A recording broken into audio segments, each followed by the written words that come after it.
I work closing shifts at a grocery store off Route 9, the kind that never quite smells clean, no matter how often the floors are mopped. The fluorescent lights hum, just slightly off key. You don't notice it until you've been there long enough that the silence feels wrong. I stock dry goods, lowest rung, no register numbers, no keys, no authority.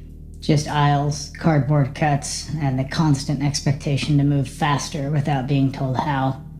People think grocery work is mindless. It isn't. It's all systems, inventory counts, shrink logs, waste codes, temperature checks every 4 hours.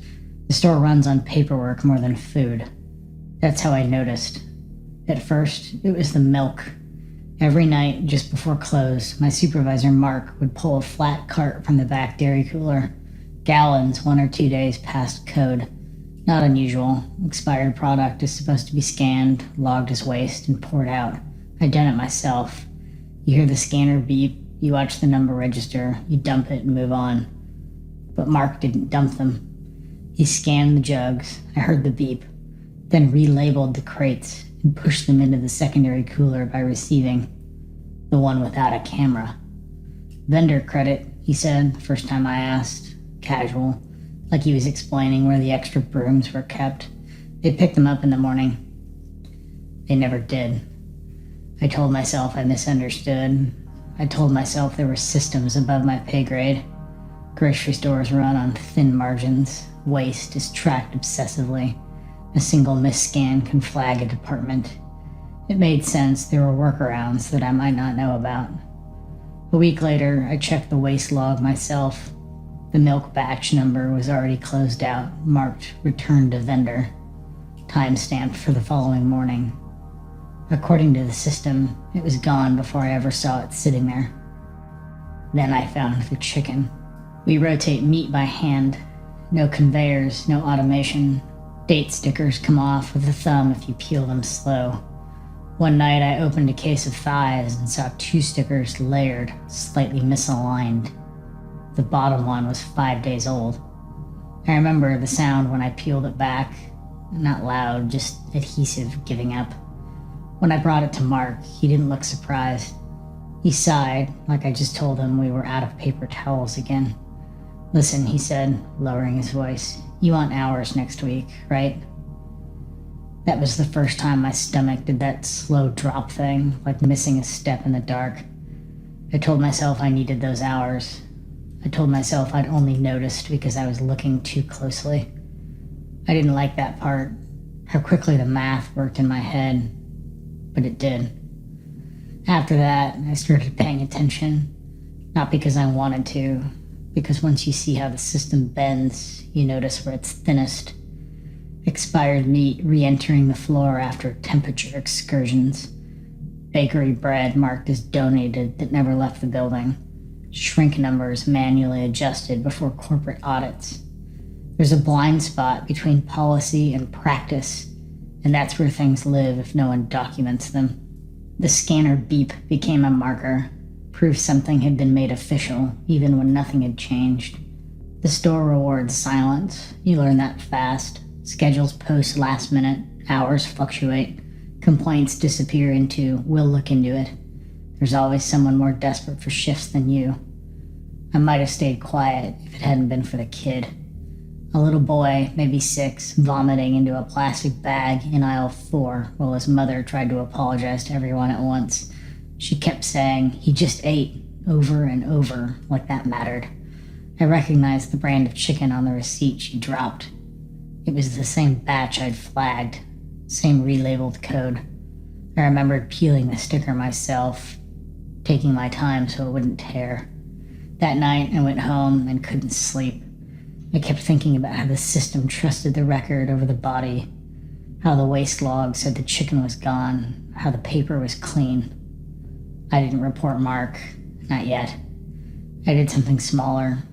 I took photos, labels, coolers, timestamps on the temperature gun. I emailed myself notes from the break room computer and deleted the sent folder. I told myself I was just protecting myself, just in case. Mark noticed. He started scheduling himself to close when I did, standing too close when we talked, asking about my classes, my rent, how far I lived from the store. Things you can't complain about without sounding paranoid. One night, while I was breaking down boxes, he said, "You know, corporate doesn't like troublemakers." I laughed too fast. He watched me like he was waiting for something to slip. The next day, my locker had been cleaned out. Not stolen, just emptied and wiped down. My name tag was folded on the shelf like someone had handled it carefully. After that, my hours dropped. Then came the write-ups, petty things, improper aisle recovery, failure to follow chain of command, language that sounds serious until you realize it can mean anything. I asked about transferring departments. HR told me there was a freeze and handed me a pamphlet I already had. I thought about quitting, or reporting Mark and then quitting. It sounded clean when I imagined it. Then I thought about rent, how long it had taken to get the job, how replaceable I was. The scanner beep echoed in my mind, proof something had been processed even if nothing changed. Mark started texting me. Nothing explicit, just reminders. Don't forget tomorrow's shift. We need team players right now. Always late at night. Always from a number that never answered calls. The fear wasn't loud. That was the worst part. It settled into routines. I started checking my car before getting in, backing up photos and deleting them. I stopped talking about work entirely because I couldn't explain why it felt dangerous without sounding dramatic. The thing that broke my ability to pretend happened during an audit. Corporate sent someone in a polo shirt with a tablet, young, polite. He asked me about waste procedures. I answered exactly by the book. The words came out clean, like I'd practiced them. Across the aisle, Mark smiled and nodded, hands folded. That night, Mark cornered me in the freezer. The door closed behind him. The latch clicked. He didn't touch me. That almost made it worse. "You think you're smarter than the system," he said calmly. "But the system always knows who causes problems." He told me he'd reviewed camera footage, not of the cooler, but of me, using the break room computer. He said the logs could disappear. So could reputations. Accidents happen, he said, especially in places with knives. I believed him. I stayed 2 more weeks. Long enough for the photos to feel like a weight instead of protection. Long enough to understand that reporting him wouldn't undo what had already happened. That the record would still be cleaner than the truth. I quit without notice. Left my badge in the shopping cart. The store kept running. To my surprise, I never heard from Mark again. Sometimes I still shop there, mostly at night, when I'm confident I won't run into him. The fluorescent lights still hum, just slightly off key. I watch people trust the labels. I hear the scanner beep. I watch the system hum.